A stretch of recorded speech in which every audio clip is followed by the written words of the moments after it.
ಭಾಸ್ಕರ್ ರಾವ್ ನೋಡಿ, political angle ಅಂತ Sunil Kumar G ಮತ್ತೆ ಸಮೀಲ್ಯಾ ಜಿ ಕೂಡ ಅವರು ಹೇಳಿದ್ರಲ್ಲ. You go back and see historically Bharatiya Janata party ಎಷ್ಟು ಗೌರ್ಮೆಂಟ್ಸ್ಗೆ ಡಿಸ್ಟೆಬಲೈಸ್ ಮಾಡಿ ಸರ್ಕಾರ ಬೀಳಿಸಿದೆ, ಕಾಂಗ್ರೆಸ್ ಪಾರ್ಟಿ ಎಷ್ಟು ಜನ ಸರ್ಕಾರಕ್ಕೆ ಬೀಳಿಸಿದೆ ಅಂತ. You go back over if you want to use that. ತಪ್ಪು ಮಾಡಿಕೊಂಡು ಸಿಕ್ಕಾಕೊಂಡ ನಂತರ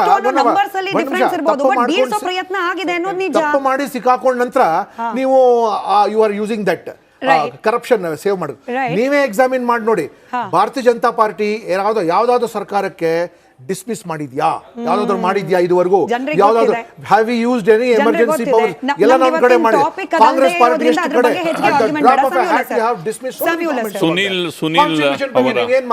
ಸುನೀಲ್ ಅವರ ಅಭಿಪ್ರಾಯಕ್ಕೆ ಧ್ವನಿಗೂಡಿಸಿ ಇಲ್ಲಿ ಮುಖ್ಯವಾಗಿ ಇವತ್ತಿನ ವಾದದಲ್ಲಿ ಅಥವಾ ಈ ಒಂದು ವಾದ ಪ್ರತಿವಾದದ ಮೇನ್ ಪೋರ್ಷನ್ ಅಲ್ಲಿ ಹೇಳೋದೇನು ಅಂತಂದ್ರೆ, ಈಗ ಸಾಯಿ ಕೃಷ್ಣ ಅನ್ನೋರು ಕೊಟ್ಟಿರುವಂತಹ ಮನವಿನಲ್ಲಿ ಅವರು ಮುಖ್ಯವಾಗಿ ಪ್ರಾಸಿಕ್ಯೂಷನ್ಗೆ ಅನುಮತಿನೇ ಕೇಳಿಲ್ಲ.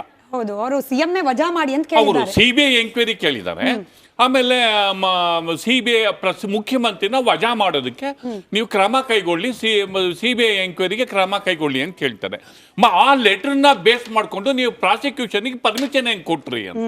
ಅಂದ್ರೆ ಏನು ಅಂತಂದ್ರೆ, ಪದೇ ಪದೇ ಅಭಿಷೇಕ್ ಸಿಂಘ್ವಿ ಅವರು ಇದೊಂದು ದೋಷಪೂರಿತ ಆದೇಶ ಅನ್ನೋದನ್ನ ಪ್ರೂವ್ ಮಾಡೋದಕ್ಕೆ ಪ್ರಯತ್ನ ಪಡ್ತಿರೋದು ಇವತ್ತು ನಡೆದಂತಹ ವಾದದ ವಿಶೇಷವಾದ. ಸೂರ್ಯ ಮುಕುಂದ್ ಅವರು ಬಂದಿದ್ದಾರೆ, ಕಾಂಗ್ರೆಸ್ನ ವಕ್ತಾರರು. ಲೇಟ್ ಆಗಿ ಜಾಯ್ನ್ ಆದ್ರಿ ಸರ್, ಬಟ್ ನೀವು ಬರಕ್ ಮುಂಚೆ ಡಿಸ್ಕಸ್ ಆಗ್ತಿದ್ದು ಸರ್ಕಾರವನ್ನ ಬೀಳಿಸುವ ಪ್ರಯತ್ನಕ್ಕೆ ರಾಜ್ಯಪಾಲರು ಕೂಡ ಕೈ ಜೋಡಿಸಿದ್ದಾರೆ ಅನ್ನೋ ಅರ್ಥದ ಆರ್ಗ್ಯುಮೆಂಟ್ ಆಯ್ತು ಅನ್ನೋದು.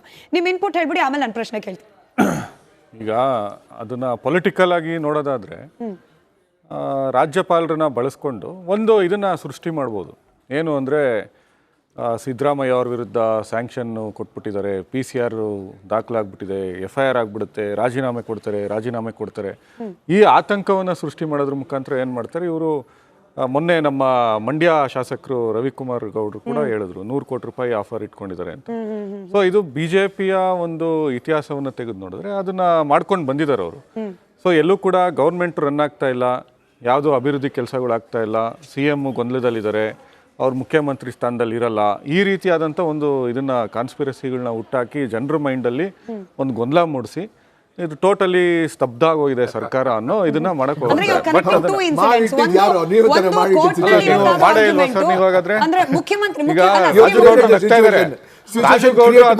ರಾಜುಗೌಡ್ರ ಪಾರ್ಟಿ ಇದೆಯಲ್ಲ, ಕುಮಾರಸ್ವಾಮಿ ಅವರು ಇನ್ಸಿಡೆಂಟ್ ಗಳನ್ನ ಸೂರ್ಯ ಮುಕುಂದ್ ಅವರು ಬಹಳ ಸ್ಮಾರ್ಟ್ನೆಸ್ ಇಂದ ಕನೆಕ್ಟ್ ಮಾಡೋದ್ರ ಬಗ್ಗೆ ಇನ್ನೊಂಚೂರು ಡೀಟೇಲ್ಸ್ ಬೇಕು ಸರ್. ಅಂದ್ರೆ ಇಲ್ಲಿ ಮುಖ್ಯಮಂತ್ರಿಗಳ ವಿರುದ್ಧವಾಗಿ ತನಿಖೆಗೆ ಆದೇಶ ಸಿಕ್ಕ ತಕ್ಷಣ FIR ಮತ್ತೊಂದು ರಿಜಿಸ್ಟರ್ ಆದ ತಕ್ಷಣ ಈ ಕಡೆಯಿಂದ ರವಿ ಗಣಗ ಅವರು ಹೇಳ್ದಂಗೆ ಆಪರೇಷನ್ ಶುರು ಆಗ್ಬಿಡುತ್ತೆ ಅಂತ.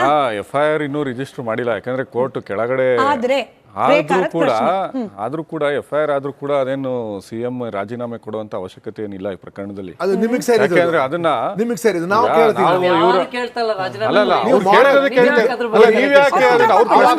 ನಾನು ಉತ್ತರ ಕೊಡ್ತಾ ಇದ್ದೀನಿ.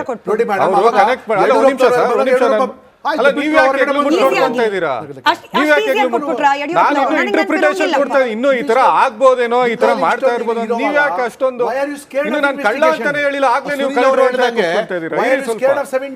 ನಾವ್ ಯಾಕೆ ನಾವೆಲ್ಲ ಎದುರ್ಕೊಂಡಿದೀವಿ 17 ನೀವು 17 ಕೊಟ್ಟಿರೋದೇ ತಪ್ಪು ಅಂತ ನಾವ್ ಹೇಳ್ತಿರೋದು. ನೀವೀಗ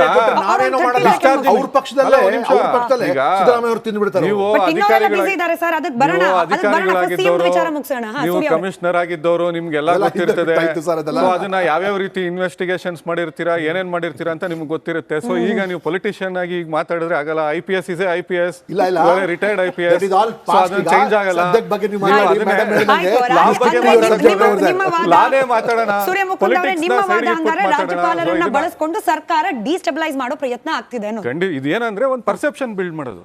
ಸೊ ಈ ರೀತಿ ಆಗ್ಬಿಡುತ್ತೆ, ಹಿಂಗ್ ಆಗ್ಬಿಡುತ್ತೇನೋ, ಗೊಂದಲ ಸೃಷ್ಟಿ ಆಗ್ತಿದ್ದಂಗೆ MLA ಗಳನ್ನ ಪಕ್ಕದಲ್ಲೇ ಕೂತಿದಾರಲ್ಲ. ನರೇಂದ್ರ ಸರ್, ನೀವೇ ಮತ್ತೆ ಅವರೇ ಒಪ್ಕೊಂಡಂಗೆ ಹೇಳ್ಬಿಡ್ಲಿ. ಯಡಿಯೂರಪ್ಪ ಬಿಜೆಪಿನೂ ಕೆಲಸ ಮಾಡಿದೆ, ಕಾಂಗ್ರೆಸ್ ಮಾಡಿದೆ, ನಂಬರ್ ವೇರಿಯೇಷನ್. ಎನಿವೆ ಈ ಚರ್ಚೆಯ ಜೊತೆಯಲ್ಲೇ ಶಾಸಕರುಗಳನ್ನ ಖರೀದಿ ಮಾಡಿ ಬೀಳ್ಸೋದು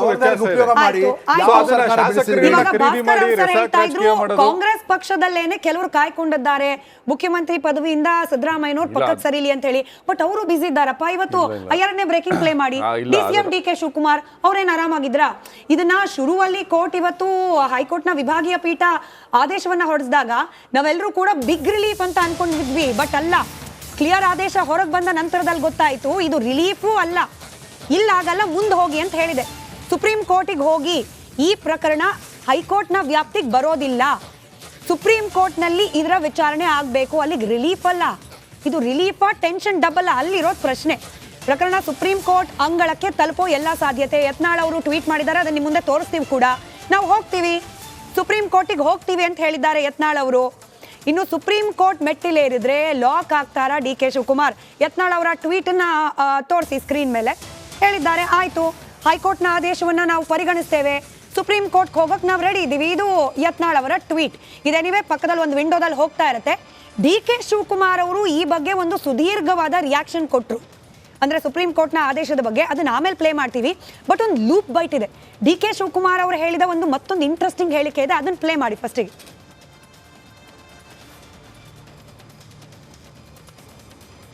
ಸೊ ಇವತ್ತು ಏನು ಸರ್ಕಾರ ತೀರ್ಮಾನ ಮಾಡಿದೆ ಅದು ಸರಿ ಇದೆ ಅನ್ನೋದನ್ನ ಹೇಳಿದ್ದಾರೆ. ಅವರು ನನ್ಗೆ ಅನ್ಯಾಯ ಆಗಿದ್ರು ನಾನು ಸುಪ್ರೀಂ ಕೋರ್ಟ್ ಹೋಗ್ತಿದ್ದೆ, ಖಂಡಿತ ನಾನು ಹೋಗ್ತಿದ್ದೆ. ಅವ್ರು ಬಹುಶಃ ಇಲ್ಲಿಗೆ ಬಿಡ್ಬೋದು. ಸೊ ಇವತ್ತು ಏನು ಸರ್ಕಾರ ತೀರ್ಮಾನ ಮಾಡಿದೆ ಅದು ಸರಿ ಇದೆ ಅನ್ನೋದನ್ನ ಹೇಳಿದ್ದಾರೆ. ಅವರು ನನ್ಗೆ ಅನ್ಯಾಯ ಆಗಿದ್ರು ನಾನು ಸುಪ್ರೀಂ ಕೋರ್ಟ್ ಹೋಗ್ತಿದ್ದೆ, ಖಂಡಿತ ನಾನು ಹೋಗ್ತಿದ್ದೆ.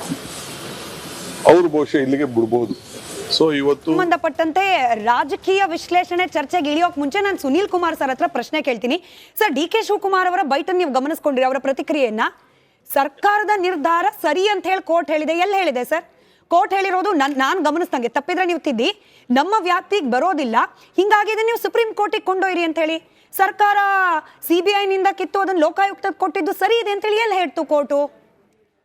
ಇಲ್ಲ ಮೇಡಮ್, ಕರೆಕ್ಟ್, ನೀವು ಹೇಳಿದ್ ಕರೆಕ್ಟ್. ಡಿ ಕೆ ಶಿವಕುಮಾರ್ ಅವ್ರಿಗೆ ಮೋಸ್ಟ್ಲಿ ಅವರು ಪಾಪ ಕೋರ್ಟ್ ಅಲ್ಲಿ ಬಂದಿರಲಿಲ್ಲ. ಅವರ ಕಾನೂನು ಸಲಹೆಗಾರರು ಯಾರೋ ರಾಂಗ್ ಇನ್ಫಾರ್ಮೇಶನ್ ಕೊಟ್ಟಿದ್ದಾರೆ. ಇದು ಆಕ್ಚುಲಿ ಅಂದ್ರೆ ಡಿ ಕೆ ಶಿವಕುಮಾರ್ ಅವ್ರಿಗೆ 50-50 ಕೇಸ್ ಅಂತ ನಾವು ಹೇಳ್ಬೋದು. ಯಾಕಂದ್ರೆ ಇನ್ನ ಟೆನ್ಷನ್ ಜಾಸ್ತಿ ಆಯ್ತು ಅವ್ರು.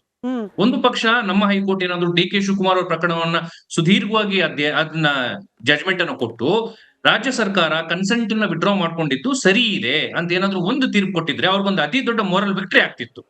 ಮತ್ತು ಆ ಜಡ್ಜ್ಮೆಂಟ್ ಅನ್ನ CBI ನವರು ಅಪೀಲ್ ಹೋದ್ರು ಕೂಡ ಕೆಳಗಡೆ ಕೋರ್ಟ್ ಅಲ್ಲಿ ನಾನು ಗೆದ್ದಿದ್ದೀನಿ, ಕೆಳಗಡೆ ಕೋರ್ಟ್ ಅವ್ರು ನನ್ನ ಪರವಾಗಿ ಹೇಳಿದ್ದಾರೆ ಅಂತ ಹೇಳಿ ಪ್ರಬಲವಾಗಿ ಅವ್ರು ವಾದ ಮಂಡಿಸಬಹುದಿತ್ತು. ಬಟ್ ನನಗ್ ಬರೋದಿಲ್ಲ, ಇದು dispute between central and States, article 131 original jurisdiction supreme court ಇದೆ, ಆ ಒರಿಜಿನಲ್ ಜೂರಿಸ್ಡಿಕ್ಷನ್ ನಮಗಿರೋದಿಲ್ಲ ಅಂತ ಹೇಳಿ ಅದನ್ನ ಸರಾಸಗಟ್ಟವಾಗಿ ಸುಪ್ರೀಂ ಕೋರ್ಟ್ಗೆ ತಳ್ಳಿ ಹಾಕಿರೋದ್ರಿಂದ ಅವ್ರಿಗೇನಾಗಿದೆ, ಮತ್ತಷ್ಟು ಹೆಚ್ಚಿನ ಟೆನ್ಷನ್ ಜಾಸ್ತಿ ಆಗಿದೆ. ಯಾಕಂದ್ರೆ ಇಲ್ಲಿ ನಡೆಯುವಂತ ಕಾನೂನು ಹೋರಾಟ ಈಗ ಅವ್ರು ಸುಪ್ರೀಂ ಕೋರ್ಟ್ ನಲ್ಲಿ ಮುಂದುವರ್ಸ್ಕೊಂಡು ಹೋಗ್ಬೇಕಾಗ್ತದೆ. ಹಾಗಾಗಿ ಇಟ್ಸ್ 50-50 ಕೇಸ್. ಒಂದ್ ಕಡೆ ಖುಷಿ ಪಡೋಂಗೂ ಇಲ್ಲ, ಒಂದ್ ಕಡೆ ಈ ಕಡೆ ದುಃಖ ಪಡೋಂಗೂ ಇಲ್ಲ. ಬಟ್ ಯಸ್, ಅವ್ರೊಂದು ಮಾತನ್ನ ಹೇಳ್ತಾರೆ, ನಾನು ಸುದೀರ್ಘ ಕಾನೂನು ಹೋರಾಟ ಮಾಡ್ತೀನಿ, ಜೀವನ ಪರ್ಯಂತ ಮಾಡ್ಬೇಕು ಅನ್ಕೊಂಡಿದೀನಿ ಅಂತ. So he is A fighter, definitely he will go on fighting. ಅಲ್ಲಿಗೆ ಸುಳ್ಳು ಹೇಳ್ಬಿಟ್ರ ಸೂರ್ಯ ಮುಕುಂದ್ ಅವರೇ? ಡಿ ಕೆ ಶಿವಕುಮಾರ್ ಅವರು ಸುಳ್ಳು ಯಾಕೆ ಹೇಳ್ತಾರೆ? ಅದು ಅರ್ಧ ಸತ್ಯ ಅಂದ್ರೆ ಕೋರ್ಟ್ ಏನ್ ಮಾಡಿದೆ? ಸರ್ಕಾರ ಡಿಸಿಷನ್ ಕರೆಕ್ಟ್ ಅಂತ ಹೇಳಿದ್ಯಾ? ಅಲ್ಲ, ಕರೆಕ್ಟ್ ಅಂತಲ್ಲ. ಡಿ ಕೆ ಶಿವಕುಮಾರ್ ಅವರು ವೆರಿ ಸಿಂಪಲ್, ವೆರಿ ಕ್ಲಿಯರ್ ಆಗಿ ಹೇಳಿದ್ರಪ್ಪ, ಸರ್ಕಾರ ಡಿಸಿಷನ್ ಕರೆಕ್ಟ್